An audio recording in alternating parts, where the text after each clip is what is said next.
ओम श्री गणेशाय नमः। श्री शिव महापुराणे सप्तमया वायव्य संहितायां अथेकादशोऽध्याय। हिंदी अनुवाद। मुनियों ने कहा, सभी मनवंतरों, कल्प भेदों, उनके अवान्तर सर्गों तथा प्रति सर्गों का आप वर्णन कीजिए। वायुदेव ने कहा, पहले जो ब्रह्मा की आयु के काल की अवधि कही गई है उसका आधा परार्ध है। उतना ही काल और बीतने पर उसके अंत में संहार होता है। सबसे पहले जन्मे हुए ब्रह्मा जी के प्रत्येक दिन में 14 मनु बदल जाते। अनादि अनंत तथा अज्ञेय होने से मनवंतरों तथा कल्पों का वर्णन करना असंभव है। उन सब का वर्णन करने पर भी आप मेरी बात सुनिए, कोई लाभ नहीं है। अंत में अलग से नहीं कहता। जो अनेक कल्पों में इस समय कल्प चल रहा है उसी में संक्षेप से सृष्टि के भीतर सृष्टि चल रही है। हे ब्राह्मणों, इस समय जो 12 कल्प चल रहा है इसमें भी 14 मनु हैं, 7 स्वयंभू आदि और 7 सवारणी आदि हैं। इनमें इस समय वैवस्वत मनु का काल है। सभी मनवंतरों में उत्पत्ति तथा संहार समान रूप से होते हैं। इसे विद्वान तर्क से ही जान लेते हैं। जब पहले कल्प में प्रलय हुआ तब जोरदार आंधी से सभी वृक्ष नष्ट हो गए। फिर तिनके के समान अग्निदेव ने सब जला डाला। फिर वर्षा हुई और समुद्रों ने अपनी सीमाएं तोड़ दी। महाजल में सभी दिशाएं नष्ट हो गई। तब उस जल में तरंग रूप भुज मंडल की लहरें उठने लगी। प्रलयकालीन जल ने उग्र नृत्य करने पर ब्रह्मा नारायण के रूप में मिलकर सुख से जल में सो गए। हे मुनिवरों, नारायण के प्रति श्लोक रूप इस मंत्र को कहते हुए उस अक्षय को सुनो। जलों को नार कहते हैं। संसार के प्राणी भी जल पुत्र रूप हैं। जल ही उन भगवान का स्थान है। अंत वे नारायण कहे जाते हैं। शिव योग युक्त निद्रा में मग्न देवताओं के स्वामी को जनलोक के निवासी सिद्ध जन हाथ जोड़कर प्रातःकाल के समय देवता जगाने लगे। जिस प्रकार सृष्टि के आदिकाल में पहले महादेव जी को जगाया था।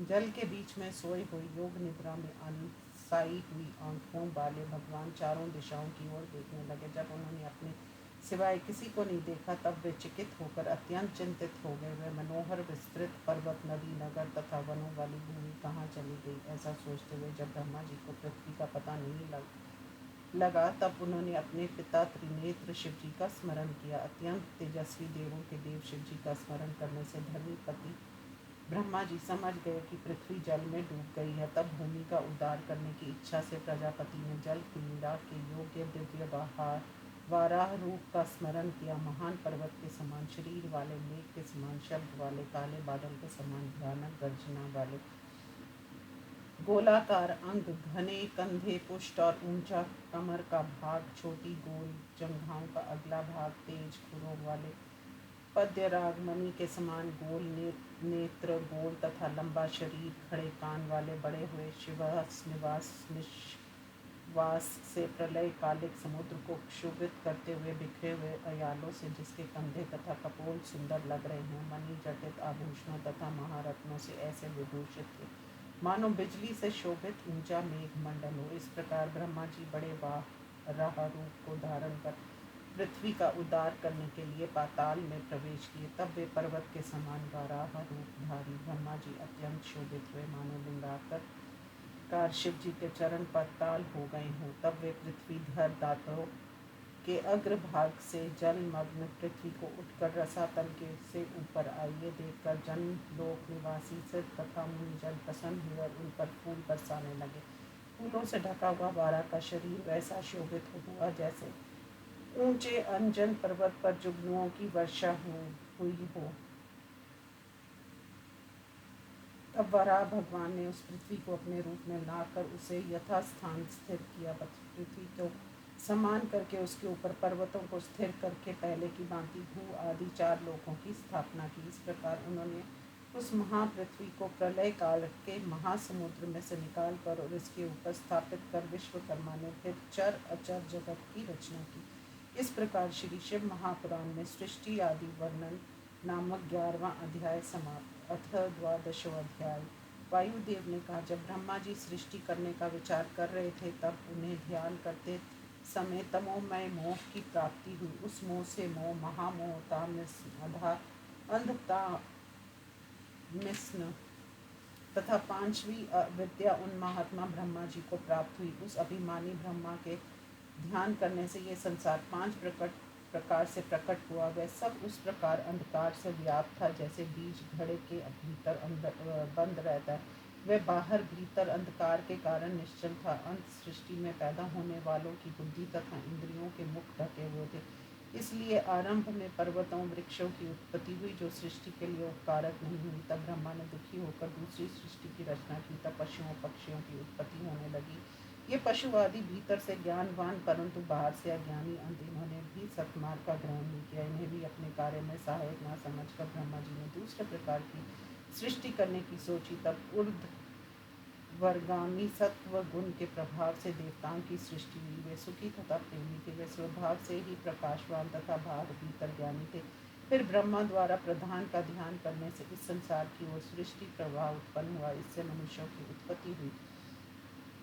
ये सृष्टि अनेक भयानक दुखों से व्याप्त थी। ये बाहर भीतर ज्ञान वाले रजोगुण तथा तमोगुण वाले थे। ईश्वर के 5वें अनुग्रह से ये 4 प्रकार की परस्पर बटी हुई सृष्टि हुई। विपरीत भक्ति, तपोबल, परमेश्वर की कृपा तथा मंत्र सिद्धि, इन 4 प्रकार के साधन मार्गों की को स्वीकार करने वाले वे सब स्त्री आदि सुखों को ना चाहने वाले उस सृष्टि से उत्पन्न हुए। वे दुष्चरित्र, खाने पीने वाले भूत प्रेत पिशाच कहे गए। ये परम श्रेष्ठी ब्रह्मा की पहली सृष्टि है। दूसरी सृष्टि तन मात्राओं की कही गई है। तीसरी वैकारिक सृष्टि ज्ञानेन्द्रिय कर्मेंद्रिय रूप है। ये जड़ प्रकृति की सृष्टि चौथी कही गई है। इस सृष्टि में प्रमुख रूप से स्थावरों की उत्पत्ति हुई जो त्यर्क स्रोत है। इससे 5वीं पशु पक्षी आदि की उत्पत्ति हुई। ऊर्ध्व स्रोत से छठा देव सर्ग हुआ। फिर नीचे चलने वाले 7वें स्रोत से मनुष्यों की उत्पत्ति हुई। 8वां अनुग्रह सर्ग और 9वां कुमार सर्ग है। पहले उत्पन्न व प्राकृत 3 सर्ग अबुद्धिपूर्वक कहे जाते हैं। शेष 5 विकारी सर्ग बुद्धिपूर्वक प्रवृत्त हुए हैं। सबसे पहले ब्रह्मा जी ने अपने समान विद्वान पुत्रों को पैदा किया। उनके नाम थे सनक, सनंद, सनातन, ऋभु तथा सनत कुमार। प्रजापति का ये सभी पुत्र योगी, वीतराग तथा निर्भिमानी थे। इनकी बुद्धि ईश्वर में लगी थी। इन्होंने सृष्टि करने का विचार नहीं किया। सृष्टि की इच्छा किए बिना वे चले गए। तब ब्रह्मा ने सृष्टि करने की इच्छा से फिर तप किया। उनके इस तप से कुछ भी लाभ नहीं हुआ। तब बहुत समय के बाद वे दुखी हुए और उससे इन्हें क्रोध हुआ। तब इनकी आंखों से आंसू गिरे। उन आंसुओं से भूत प्रेत पैदा हुए। आंसुओं से उत्पन्न होने देखकर ब्रह्मा ने अपनी निंदा की। तब क्रोध और मोह के कारण ब्रह्मा को तेजी से मूर्छा आ गई और क्रोध के कारण उन्होंने अपना शरीर छोड़ दिया। तब प्राणेश्वर भगवान नीलोहित अपूर्व कृपा करके ब्रह्मा के मुख से प्रकट हुए और उन्होंने 11 रूप धारण किए और स्वयं उनसे कहने भी लगे, हे पुत्रों, मैंने तुम्हें लोक कल्याण करने के लिए पैदा किया है, इसलिए तुम लोक की स्थापना और हित करो। तुम आलस्य छोड़कर प्रजा की वृद्धि करो। उनके ऐसा कहने पर वे रोने तथा भागने लगे। रोने और भागने के कारण वे रुद्र कहे गए। जो रुद्र है वही प्राण है, जो प्राण है वही महात्मा है। तब उन मरे परमेष्ठी ब्रह्मा जी को दयालु ब्रह्मापुत्र महेश्वर ने पुनः प्राण दिए। ब्रह्मा के पुनः जीवित होने से रुद्र प्रसन्न हुए और विश्वेश्वर ब्रह्मा जी से उत्तम वचन कहने लगे। हे संसार के गुरु सुव्रत ब्रह्मा जी, आप मत डरिए, मैंने आपको प्राण दान किया है, आप सुख से उठिए। स्वप्न के अनुभव के समान उस मनोहर वाक्य को सुनकर खिले कमल के सदृश अपनी आंखों से शिव को देखकर फिर प्राण लौट आने पर सिनग्ध गंभीर वाणी से उन्हें लक्ष्य कर हाथ जोड़कर कहने लगे, आप देखने मात्र से मेरे मन को आनंदित कर रहे हैं। आप कौन हैं? क्या एकादश रूपों वाले आप विश्व आत्मा हैं? उनकी इस बात को सुनकर अपने सुखद हाथों से ब्रह्मा का स्पर्श करते हुए महेश्वर सुरेश्वर कहने लगे, तुम्हारे पुत्र रूप में आए हुए मुझे परमात्मा समझो। ये 11 रुद्र आपकी रक्षा करने के लिए आए हैं, इसलिए मेरी कृपा से इस तीव्र मूर्छा को हटाकर तथा जगकर आप पहले की भांति प्रजा की सृष्टि कीजिए। भगवान के ऐसा कहना पर भगवान ब्रह्मा जी प्रसन्न हुए और 8 नामों से शिव जी की स्तुति करने लगे। ब्रह्मा जी ने कहा,